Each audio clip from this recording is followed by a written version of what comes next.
ओम श्री परमात्मने नमः। दूसरे अध्याय में उद्धव जी द्वारा भगवान की बाल लीलाओं का वर्णन किया जाता है। तो श्री सुखदेव जी कहते हैं कि जब विदुर जी ने परम भक्त उद्धव से इस प्रकार उनके प्रियतम श्री कृष्ण से संबंध रखने वाली बातें पूछी, तब उन्हें अपने स्वामी का स्मरण हुआ और वे हृदय भर आने के कारण कुछ भी उत्तर न दे सके। जब ये 5 वर्ष के थे तब बालकों की तरह खेल में ही श्री कृष्ण की मूर्ति बनाकर उनकी सेवा पूजा में ऐसे तन्मय हो जाते थे कि कलेवे के लिए माता के बुलाने पर भी उसे छोड़कर नहीं जाना चाहते थे। अब तो दीर्घ काल से उन्हीं की सेवा में रहते रहते ये बूढ़े हो चले थे, अतः विदुर जी के पूछने से उन्हें अपने प्यारे प्रभु के चरण कमलों का स्मरण हुआ। उनका चित्त विरह से व्याकुल हो गया, फिर वे कैसे उत्तर दे सकते थे। उद्धव जी श्री कृष्ण के चरणारविंद मकरंद सुधा से सराबोर होकर 2 घड़ी तक कुछ भी नहीं बोल सके। तीव्र भक्ति योग से उसमें डूबकर वे आनंद मग्न हो गए। उनके सारे शरीर में रोमांच छाया तथा मुंदे हुए नेत्रों से प्रेम के आंसुओं की धारा बहने लगी। उद्धव जी को इस प्रकार प्रेम प्रवाह में डूबे हुए देखकर विदुर जी ने उन्हें कृतकृत्य माना। कुछ समय बाद जब उद्धव जी भगवान के प्रेम धाम से उतरकर पुनः धीरे धीरे संसार में आए, तब अपने नेत्रों को पहुंचकर भगवत लीलाओं का स्मरण होना आने से विस्मित हो विदुर जी से इस प्रकार कहने लगे। उद्धव जी बोले कि विदुर जी, श्री कृष्ण रूप सूर्य के छिप जाने से हमारे घरों को काल रूप अजगर ने खा डाला है। वे श्रीहीन हो गए हैं। अब मैं उनकी क्या कुशल सुनाऊं। ओह, यह मनुष्य लोग बड़ा ही अभागा है। इसमें भी यादव तो नितांत भाग्यहीन हैं, जिन्होंने निरंतर श्री कृष्ण के साथ रहते हुए भी उन्हें नहीं पहचाना। जिस तरह अमृत में चंद्रमा के समुद्र में रहते समय मछलियां उन्हें नहीं पहचान सकी थीं, यादव लोग मन के भाव को ताड़ने वाले बड़े समझदार और भगवान के साथ एक ही स्थान में रहकर क्रीड़ा करने वाले थे, तो भी उन सब ने समस्त विश्व के आश्रय सर्वांतर्यामी श्री कृष्ण को एक श्रेष्ठ यादव ही समझा।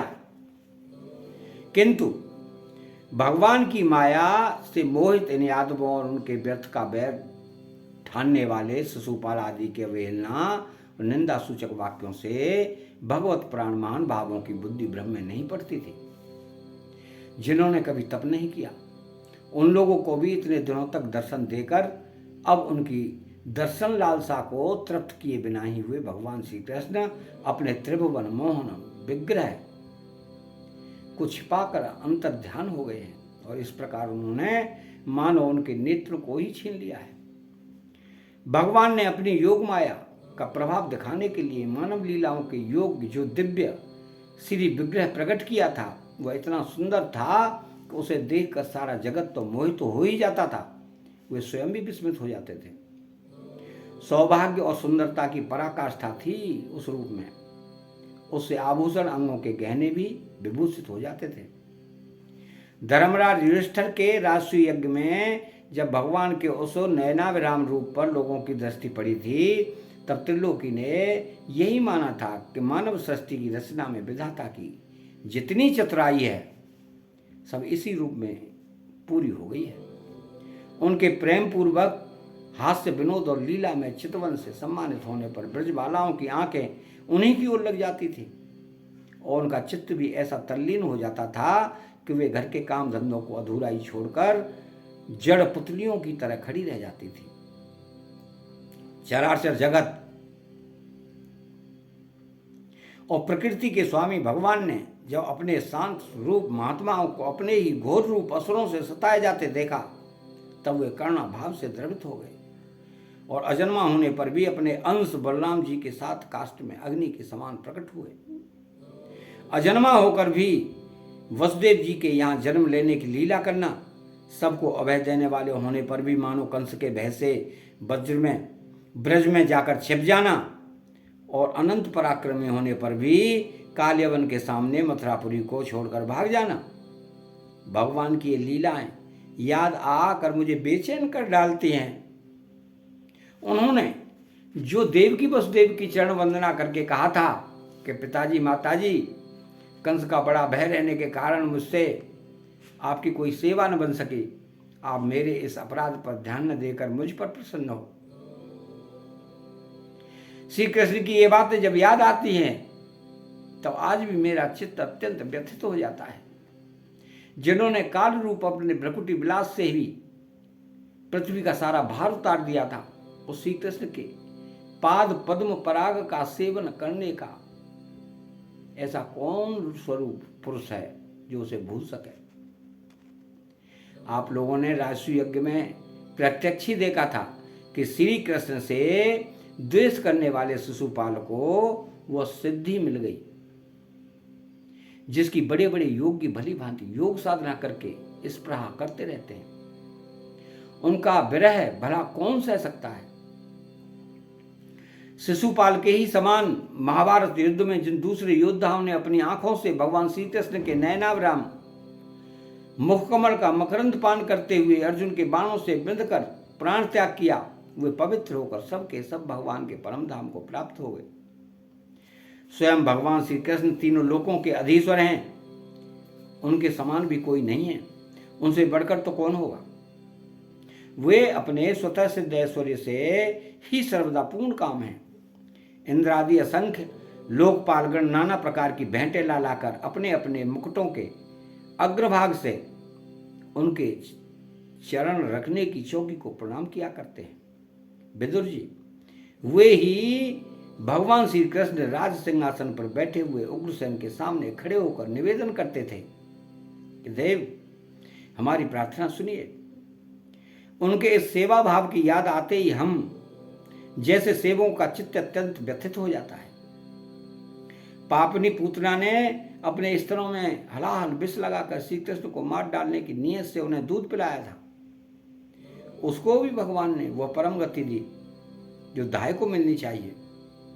उन भगवान श्री कृष्ण के अतिरिक्त और कोई दयालु है जिनकी शरण ग्रहण करे।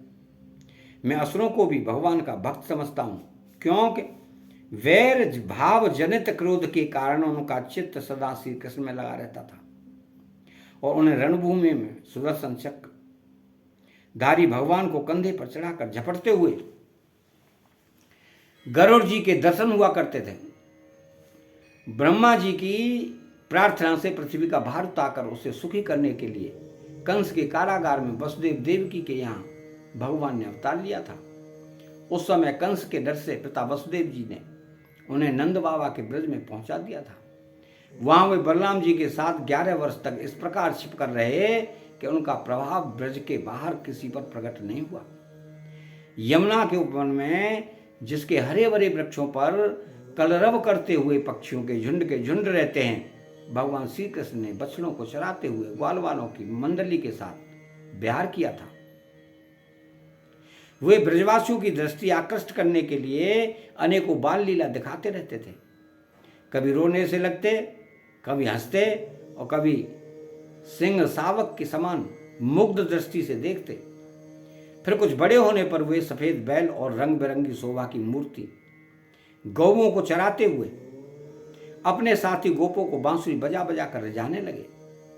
इसी प्रकार जब कंस ने उन्हें मारने के लिए बहुत से मायावी और मनमाना रूप धारण करने वाले राक्षस भेजे, तब उनको खेली खेल में भगवान ने मार डाला। जैसे बालक खिलौनों को तोड़ फोड़ डालता है, कालिया नाग का दमन करके विष मिला हुआ जल पीने से मरे हुए वालों को गौओं को जीवित कर उन्हें काली दह का निर्दोष जल पीने की सुविधा कर दी। भगवान श्री कृष्ण ने बड़े हुए धन का सदव्य कराने की इच्छा से श्रेष्ठ ब्राह्मणों के द्वारा नंद बाबा से गोवर्धन पूजा रूप गोयज्ञ करवाया। भद्र इससे अपना मान भंग होने के कारण जब इंद्र ने क्रोधित होकर ब्रज का विनाश करने के लिए मूसलाधार जल बरसाना आरंभ किया, तब भगवान ने करुणावश खेली खेल में छत्ते के समान गोवर्धन पर्वत को उठा लिया और अत्यंत घबराए हुए ब्रजवासियों की तथा उनके पशुओं की रक्षा की। संध्या के समय जब सारे वृंदावन में शरद के चंद्रमा की चांदनी छिटक जाती, तब श्री कृष्ण उसका सम्मान करते हुए मधुर गान करते और गोपियों के मंडल की शोभा बढ़ाते हुए उनके साथ रास विहार करते। अतः दूसरा अध्याय समाप्त होता है। चैनल को सब्सक्राइब करें, बेल आइकन घंटी को दबाएं और कमेंट में राधे श्री कृष्णा लिखें।